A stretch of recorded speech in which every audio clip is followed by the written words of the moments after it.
What's up guys, EUW guy, Kane man, you're on, ShadowHitman is here. Make sure to subscribe to my channel so you don't miss out any League of Legends content. Thank you. Put him on the pug. He really is Spider-Man. That is 2 autos away from death. Oh, That's the rocket grab we were looking for. Stands on the lantern as well as Gumyushi tries to walk back to it, and that is first blood to Ghost. Peter, write it down, Wolf. Write it down. Just your friendly neighborhood, Peter. Just gonna get a little early game grab. 3 minutes and 20 in. First blood going over to an Aphelios into this lane of Jinx Thresh. Easy peasy, very nice lead. Also, unseen Poppy on the top side of the map. And Kerry is doing that classic solo queue thing as he's lost someone on the bottom side of the map. He's going to roam mid, and they pick up the kill. It's beautifully done. Faker grabs that one for himself. Dread was on the top side of the map, and Zeus is able. Gold on your carry in the mid lane. Yep, as there's some acceleration gate action happening here as Dread picks up his buckler, and Zeus gonna have to flash, and now he's just trying to stay away from that wall. Kanna can't fight back if the turret is going to hit him, and it is going to go down. Dread gonna flash as well. It's a bit messy, and they go 1 for 1. Then he gets 2 plates too. As Yeah. Aphelios who has Crescendum as Dread. Okay, he's got Smite. He's fine. Gonna be able to grab the Hex Tech Drake. It's gonna be, you can see, he does Ghost.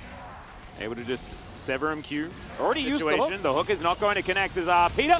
That's not it. That's not it, buddy. As there's the flame. Moonlight Vigil comes down. Ghost flashes. What is this? That was sick. He's able to pick up the kill on the Thresh, but now Dread, can you survive as Gumyushi's just free hitting? The wind becomes lightning. He's still looking for even more as Dread has to flash to get over the wall. BDD absolutely no mana, and Faker flashes on top of the Poppy. He should be able to grab this. Oh, couple more autos. If he wants to get it, and he does, just sets up one of the Sand Soldiers and he'll be all right, as now BDD has to deal with this minion wave and Faker and Ona closing in. Peter has respawned though, as there's the stun. He wants to get underneath the turret as he misses that hook. Drop that Shrima shuffle. And it looks like this is going to be, with that exchange on the bottom side, T1 starting up the streak. Peter is looking for a potential hook here. Yeah, and Ghost is just going to get closed in on that play. Was so sick from Carrier. Special delivery. Here's a samurai right on top of your face. It's both disengaging from Peter on the Drake and also assassinating the enemy Aphelios all in one lantern. Yep. As Carrier is just going to try to zone Peter out further. Well, there's the hook. And Flame Chompers go down, but Carrier gets a nice double flay. I don't know whether it's going to be enough. Oh, I think perhaps it is. As yet gives them the old thumbs up, as this is some supportal combat. You can rule very similar to Lee Sin, right? You'll always have that bit of relevance. Zeus is going to find Peter, and Peter's like, oh dear, as the rocket grab is going to connect. There's the Moonlight Vigil, as Ghost just wants to try and kill him before he kills Peter, and he does so. Ghost saves his support and grabs the kill. The heal was really well timed, and I think Peter's barrier, the Blitzcrank passive, just barely buys enough time for the heal to go off there, and he survives, and they turn it into a pick. Ghost and gets the whole turret. Yeah. And the one Nongshim fan who was able to get it to make a choice. Oh, Peter is hiding right now as he flashes on forward. And there is Shirley. Peter almost just straight up dies. Superman Death Rocket, not quite enough, but yeah, Peter isn't hooking anyone.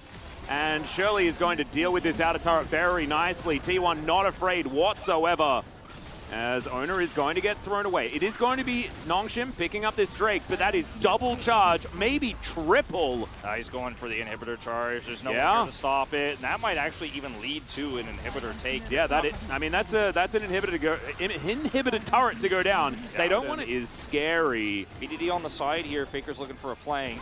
Yeah, as Owner, can he actually win another smite is the question, and absolutely he can. Dread has just not been there. You just can't walk in if you don't know where he is. Yep. Faker now. Trying to defend this turret, but he's not going to be able to do so. Get in the pit. Yeah. You're going to have to get ready to turn here, Nongshim. This is probably game deciding. Crescendum, as there's the rocket grab. Carrier's going to get hooked, knocked up, not dead just yet. Oh, but BDD does manage to finish it off. Now Faker looks for him. There's the Emperor's Divide, and they trade back mid for support. You'll take that as T1. Nongshim back away immediately. Fight for it. If they had just let Carrier sit at 10% health and backed off, might have had a better chance. As here we go. Ghost aggressive once again. A great hook to come through from Peter as they finish it off. Gumyushi stays alive, But Carrier, straight out of the death chamber, straight back in again. We are seeing a metamorphosis of so many Aphelios players in our league right now, where the aggression is suddenly the way to play the Aphelios. But like, this is Ghost, man. I know. That's the thing, like, of all the players, this is the most surprising. This is blowing my mind. He's just playing so well. This whole series has been really good as, yep, Tanania goes the rocket. And now Nongshim with a man advantage in this Baron pit. Ona, he does have free reign of getting into this pit as that shock blast was just massive. Ona thinks that it's his time to go, but the ultimate from Dread this time, he'll be able to lock it down as Zeus gets on in there. That is going to be Faker finding Ghost. Exactly the target that he needed to get as Nongshim desperately trying to get out with their Barons intact and that scat of the week. That gold that T1 gets is significant, but it's not game ending because they're already really all online, all of the carries here for T1. Yeah. And the fact that Nongshim, he's got long range, he heals back up immediately off of the scuttle after taking that. Ooh, hook does connect. That is right on the edge. The chompers go down and good night, Poppy. Dread is dead, and now 2 minutes on the Drake and 50 seconds left on this Baron that Open Nongshim inhibitor just cannot use. Exactly. They're looking for it here. T1 put that Scryer's Bloom there, or rather the blue trinket there to make sure nobody's flanking. Guarantee the inhibitor and just walk out, and that He's raining down vision control everywhere for T1. Mid control has now been picked up by Nongshim.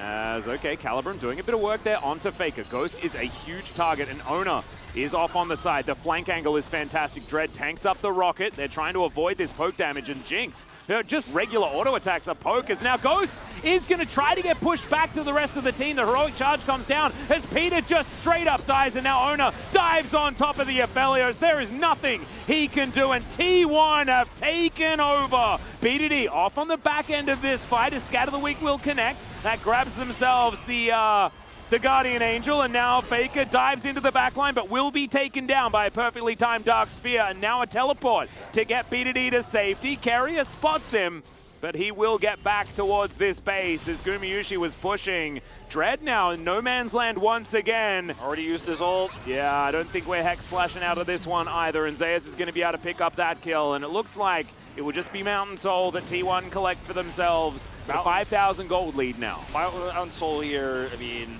he's so powerful into Nongshim's comp too. You know, Back of the pit, Dread doesn't find the ulti. And now T1 are going to continue hitting this big purple worm. Dread, yeah, wants to try and get in there. Avoids the hook at least as the rocket grab also goes wide. It's a lot of damage with that Moonlight Vigil, but T1 still stay standing and they lock down the Baron. They held their ground this time and they were rewarded for it. Yeah, Nongshim are not going to be able to base race this one. They might be able to split Baron recalls though if T1 play this poorly. Oh, Ghost, speaking of playing it poorly, unfortunately out of position. The Gale Force comes down and it's Peter that pays the price. Crescent Guard is on for Ona, so he is very able to just run. Peter only looking for the best possible target or waiting until it's too late. And it's just too little too late is the story of this game now, is T1 are pushing the end. Exactly right. Canna is pushing on the top side of the map, but look at how quickly these structures evaporate. Gumayushi gets any sort of free time. He will just rip them apart, and Faker is doing so much damage on this Azir. It is just ridiculous. Yep, T1 take 2 inhibitors, but they are looking for these Nexus turrets. Moonlight Vigil does go down. Manages to find a couple of snares there as Peter looking to try and get himself out. He won't be able to though because Zeus has dived on top. And that is the Jinx now picking up these kills. Faker goes golden on the fountain, and Canna will be taken down as well. Gumayushi cleans up his former teammate, and T1 will get the 2-1 victory. 2 dominant wins for T1 in this best of 3. The third one had its tense moments. What's up guys, EUW guy, Kane man, you're on, ShadowHitman is here. Make sure to subscribe to my channel so you don't miss out any League of Legends content. Thank you.